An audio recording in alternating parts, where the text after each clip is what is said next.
राधे राधे दोस्तों। कैसे हो आप? दोस्तों, क्या आपने कभी ये सोचा है गणपति बप्पा को हम इतनी धूमधाम से घर पर पधारते रहे। हर साल हमें बड़ी बेसब्री से बप्पा का इंतजार रहता है। फिर हम उन्हें सिर्फ कुछ ही दिनों में विदा करके समुद्र में विसर्जित क्यों कर देते हैं? क्या यह सिर्फ एक परंपरा है या इसके पीछे कोई गहरा रहस्य छुपा है? दोस्तों, गणेश चतुर्थी और अनंत चतुर्दशी, ये दोनों तिथियों से दो अलग अलग कहानियां जुड़ी हैं। आइए जानते हैं। कहते हैं, जब भगवान शिव और माता पार्वती कैलाश पर्वत पर रहते थे और एक दिन भगवान शिव भ्रमण करने के लिए बाहर चले गए। उस समय माता पार्वती ने अपने मैल से एक बालक विनायक की रचना की और उसे द्वार पर रक्षा के लिए खड़ा कर दिया। और जब शिवजी घर लौटे और अंदर प्रवेश करना चाहा, तो गणेश जी ने उन्हें रोक दिया, जिस पर क्रोधित होकर भगवान शिव ने बालक विनायक का सिर काट दिया। बाद में हाथी के बालक का सिर लगाकर उन्हें पुनः जीवन दिया। इस घटना के बाद विनायक का नाम गणेश रखा गया और उन्हें प्रथम पूज्य का दर्जा मिला और उन्हें हर कार्य से पहले पूजने की परंपरा भी प्रारंभ हुई। दोस्तों, कहा जाता है वह चतुर्थी का दिन था जिसे हम गणेश चतुर्थी के रूप में मनाते हैं। अब सवाल है, फिर विसर्जन क्यों? दोस्तों, विसर्जन की प्रथा के पीछे भी एक बहुत महत्वपूर्ण कथा है। कहा जाता है ऋषि वेद व्यास ने महाभारत लिखने के लिए भगवान गणेश का आह्वान किया था।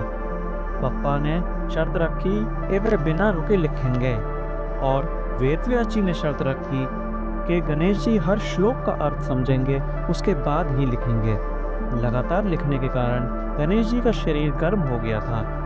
व्यास जी ने जब ये देखा तो उन्हें ठंडा करने के लिए उनके ऊपर मिट्टी का लेप लगाया, जिससे भगवान गणेश का से शरीर ठंडा हो सके। जब महाभारत पूरी लिख गई तो गणेश जी का शरीर मिट्टी के सूखने के कारण कड़क हो गया था। उन्हें शीतलता प्रदान करने और मिट्टी को वापस नरम करने के लिए व्यास जी ने पास एक ही नदी में उन्हें स्नान कराया, जिसे आधुनिक समय में विसर्जन की परंपरा से मनाना शुरू कर दिया। तो दोस्तों, अगली बार जब आप गणपति विसर्जन देखें तो याद रखिए, ये विदाई नहीं है, ये उस ऊर्जा को ब्रह्मांड में लौटाना है जो फिर अगले साल आपके घर वापस आएगी। दोस्तों, पप्पा का रूप अनंत है। वे सिर्फ गणेश चतुर्थी को ही हमारे घर में नहीं आते, बल्कि हमेशा हमारे साथ रहते हैं, अदृश्य रूप में। दोस्तों, गणेश जी का आगमन हमें याद दिलाता है सुख और समृद्धि हमारे जीवन में आना जो स्थायी नहीं है, और विसर्जन हमें सिखाता है हर चीज या किसी चीज से मोह नहीं रखना, चाहे वह खुशी हो या दुख। इसलिए हम उन्हें वापस जल में प्रवाहित करते हैं ताकि वे फिर अनंत रूप ब्रह्मांड में समाहित हो जाएं। इसी कारण विसर्जन अनंत चतुर्दशी को किया जाता है, जो भगवान विष्णु के अनंत स्वरूप का प्रतीक भी है। मानो पप्पा अपने भक्तों से कहते हो, मैं रूप बदल कर फिर आऊंगा, लेकिन मेरी ऊर्जा अनंत है जो हमेशा तुम्हारे साथ रहेगी। दोस्तों, इस वीडियो में आपने क्या सीखा, कृपया कमेंट बॉक्स में बताइए।